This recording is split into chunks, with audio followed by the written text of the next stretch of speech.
Tenet, the latest Christopher Nolan movie, which I'm sure the Christopher Nolan fans will say how it's a masterpiece, and everybody else will say it's okay. And for the grade, I'd give it a B. And now we have to get to the spoiler.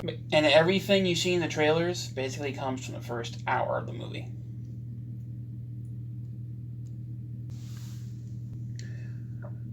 If you want to know what the movie is, this is the basic summary of it.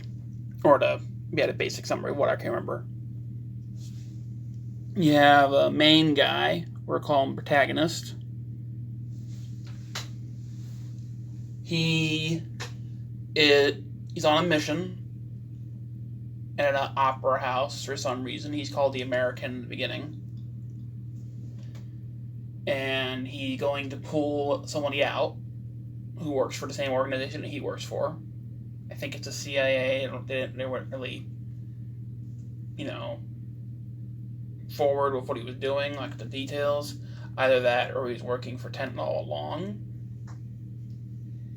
He then gets caught or backstabbed by the guys he was with, who was driving the car in the beginning. He takes a pill that's supposed to kill him, and he doesn't kill himself. He ends up waking up at the organization he's working for, or he wasn't working for, and he ends up joining Tenet. He calls. He's sent on a mission to go get some plutonium, and he goes to Mumbai. He calls somebody who works in the organization that he used to work for, or is in Tenet, that doesn't know about time travel and how it all works. And that's where Robert Pattinson comes in. We'll call him Edward. And before all this, he slowly learns how Tenet works, or how it's supposed to work, or they try to explain it, where you'll become inverted in time, where whatever has already happened is going to happen. It's going to be backwards for you. Everything else is going to look backwards, and then when it's played forward, what you're doing will look backwards. And my problem with it, sometimes they talk about how they don't explain how you can turn on and off the inverted thing, or if they did, I missed it. And they explained it when the time machine, oh, you can't take the air off because you're going to be inverted. And they have to come back to the time machine and reset yourself. But some scenes, the characters will be inverted, and then they just rip their mask off, or they're not doing anything, and then they're not having any problems breathing. It's like in the first scene where they show the mask falling off of a protagonist, he has breathing problems because, as the lady who's explaining it to him at the Tenet base, he's going to have those problems. You can't breathe the air when you're in Tenet, when you're being inverted. It doesn't work right. You're sucking in oxygen and pumping out hydrogen instead of the other way around. That's not the way your lungs will work.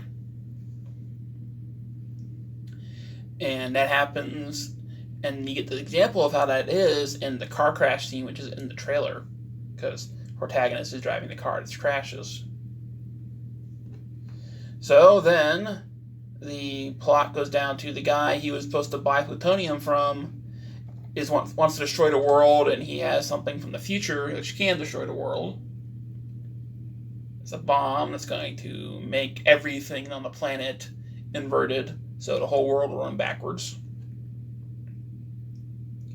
And Edward and the protagonist are on two separate teams. One runs forward, one runs backwards, and they stop the bomb.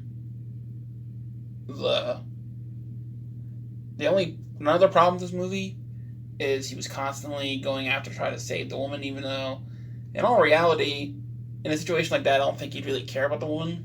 He would have let her die, even though she became important to the plot later on. In other words, if he didn't have the script, he would have let the woman die, unless he was really horny for her, and he never got to screw her.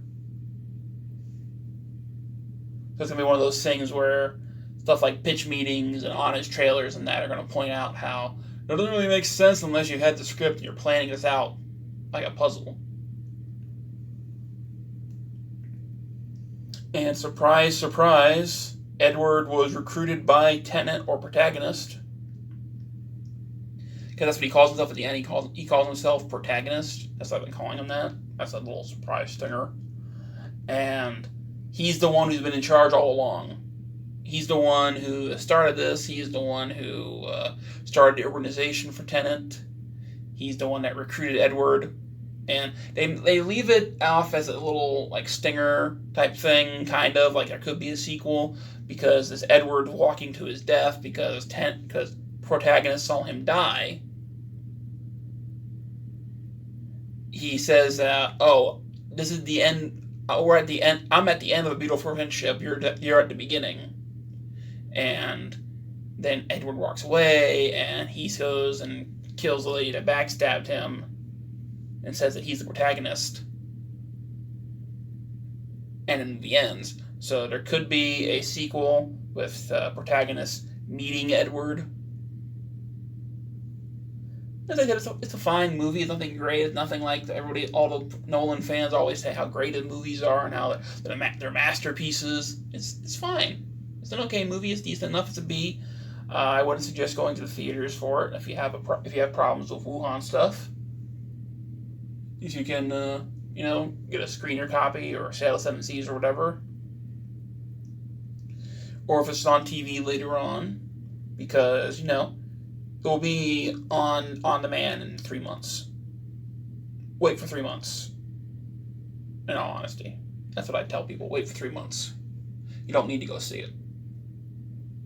Or I think it's 17 days now. Whichever one it is, wait for it to pop up on demand if you want to see it in like HD quality and you don't want to go to the theaters. Because if you do go to the theaters for a free screening, you have to wear a mask. People like me who had to wear glasses, I didn't get that many details because I was basically blind. I was basically watching a movie with shapes and fuzzes. I squinted, but after a while I had to unsquint. And I held my breath during some scenes so I could watch it. So, thanks for watching and see you next time, maybe. Because this one might get views. My stuff usually doesn't because this is a brand new movie that hasn't been hit theaters yet for everybody else. So this one might get views. But, I doubt it will come back. Have a nice day.